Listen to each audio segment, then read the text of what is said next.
je vois tout ce beau monde ici, et les différents ministères sectoriels, les cadres du ministère de l'Agriculture et de l'Élevage et les cadres du ministère de la Pêche, le secteur privé, les organisations paysannes, les partenaires techniques et financiers, tous étaient là aujourd'hui pour que ce comité de pilotage se passe dans de très bonnes conditions. Je suis avec les deux dames qui m'entourent, c'est la directrice préfectorale de Koya et de Breka.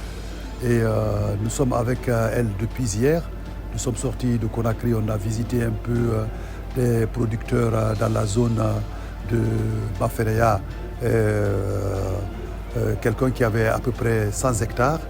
Et il a reçu un financement de 5 milliards de francs guinéens pour construire une unité de transformation des pommes de terre en chips. Le message dans la salle, on a été clair, le PTBA 2024 a été présenté au nom du ministre de l'Agriculture et de l'Élevage qui m'a mandaté spécialement pour faire passer le message fort par rapport aux recommandations faites lors des États généraux. Il était question que les activités, la majeure partie des activités sont plus ou moins, font partie des recommandations qui ont été faites, mais j'ai insisté aux directions techniques pour qu'ils essayent de voir si on pouvait rajouter certaines activités prioritaires dans ce PTBA 2024, il ne fallait pas hésiter de le faire. Notre objectif étant aujourd'hui d'essayer de résoudre le problème lié à l'autosuffisance alimentaire et à la nutrition. Et pour ce faire, il faut absolument que tous on se mette ensemble, qu'on essaye de respecter la feuille de route que nous sommes en train d'élaborer. Dans la salle, on sentait que ce soit les directeurs des autres ministères sectoriels qui sont dans la salle, ils étaient tous d'avis avec nous qu'il fallait absolument qu'on essaye de mettre en place des comités techniques de travail pour faire un suivi régulier de ce projet qui est un projet d'envergure nationale.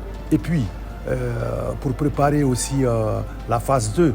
Et la phase 2 ne peut se préparer que si on parvient à réussir la phase 1 qui est maintenant bien lancée. Concrètement, comme vous le savez, le projet a des indicateurs à atteindre.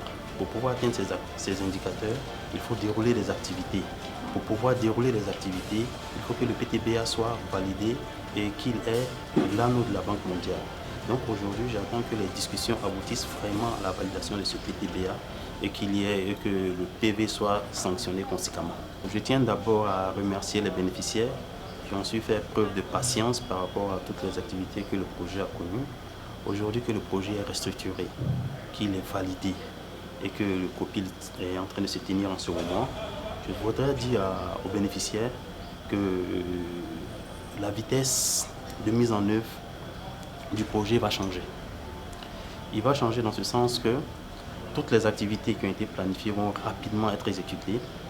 Il y aura par exemple des fonds qui seront mis à leur disposition pour pouvoir accéder à des crédits.